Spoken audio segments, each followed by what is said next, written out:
on a first date, she ended up just having raw sex with no condom on the first night with somebody she didn't know.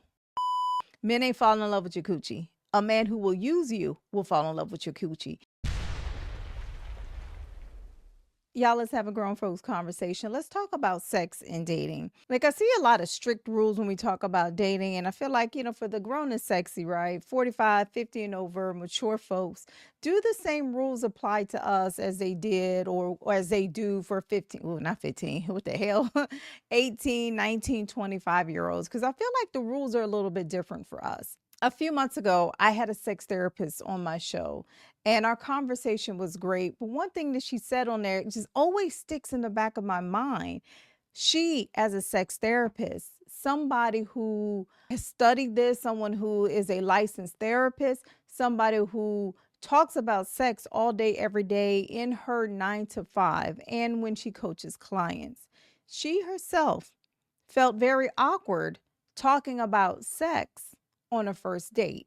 But I reflect back on that conversation because here I am telling people that you should absolutely have the discussion of sex, right? On a maybe first, if not the first date, maybe within the first 3 dates. You should absolutely talk about your interest in sex, your alignment.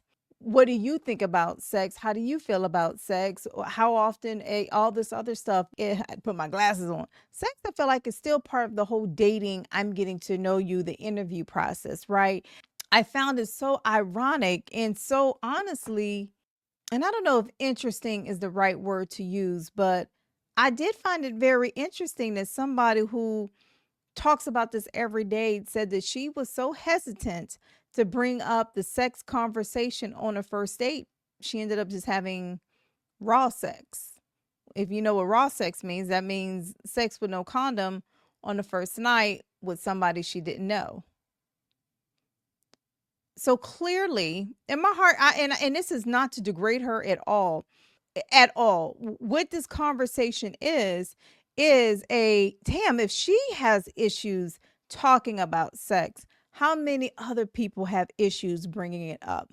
If this is the first time to my channel, y'all, I am VEE Mindful, and I'm a relationship coach and published author.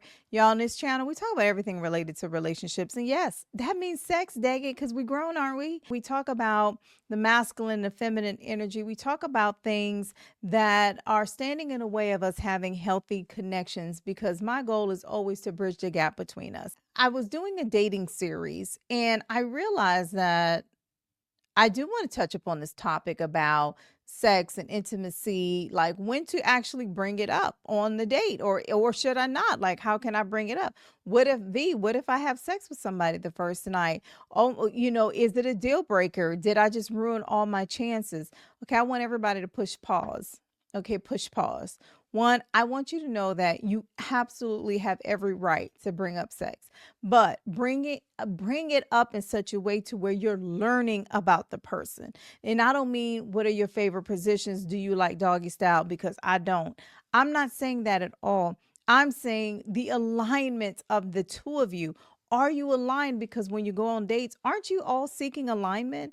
Why do you ask questions like, what do you like to do for fun? Why do you ask questions like, where do you like to eat? What's your favorite color? I hope none of y'all asking that stupid ass question. But either way, if you're going out here, aren't you trying to see if you're aligned with the person that's sitting across from you? So yes, that does mean sex, but y'all got to get comfortable with bringing it up. And I want you to be so comfortable bringing it up that, you know what, if you end up having sex on the first night that you met somebody, I need you to be okay with that.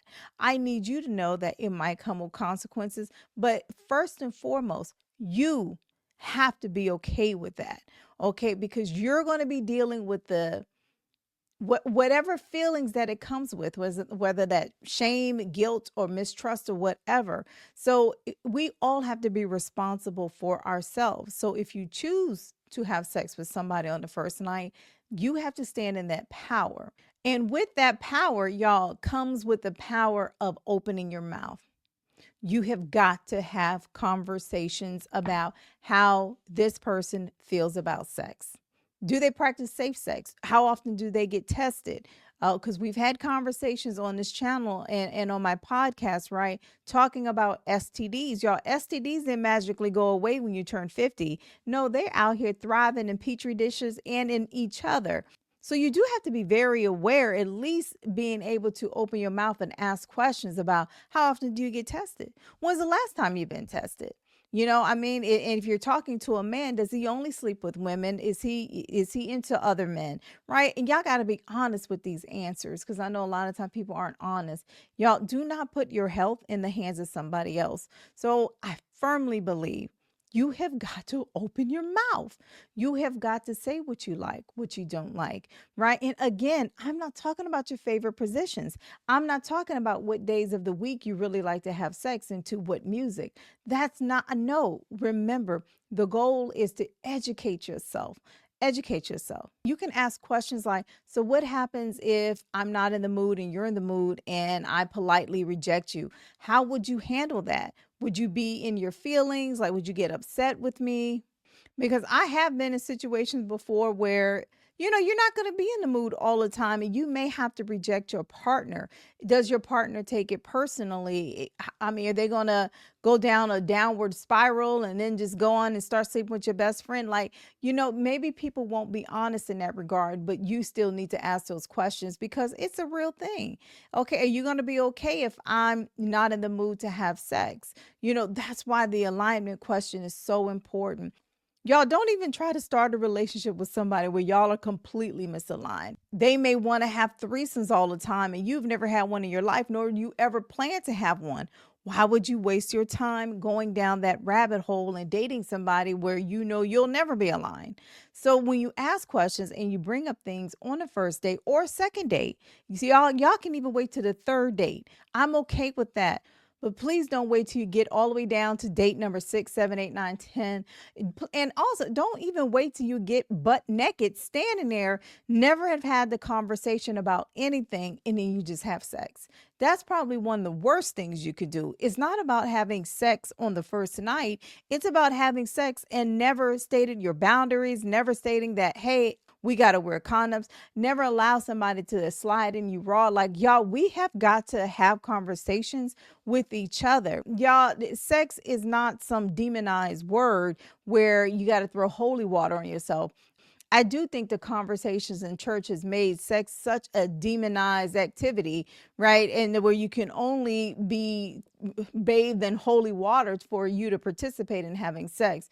And because of that, we don't have the conversations about it. So I do feel like it's been a huge disservice to all of us, especially the older generations. I know many women and many men who try their best to live by the word in some regards, but love thy neighbor and be kind to the next person and all that other stuff. Sometimes people just act like they just won't skip over those words. So if you're going to honor the word, then honor all of the words, not just the words that you pick and choose.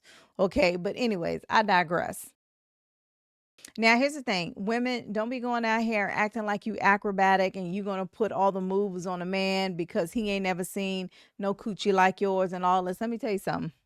Men ain't falling in love with your coochie. A man who will use you will fall in love with your coochie.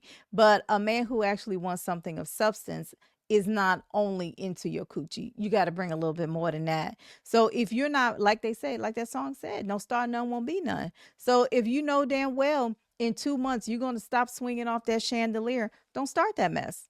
Okay, if you know daggone well your jaws get tired after 10 minutes, don't go an hour, okay, and 2 hours using your lip action and your jaw and all that stuff. Be who you are. I'm not saying be boring and just lay there. What I am saying is don't go all the way to Z when you know you stop at C. Be honest with who you are.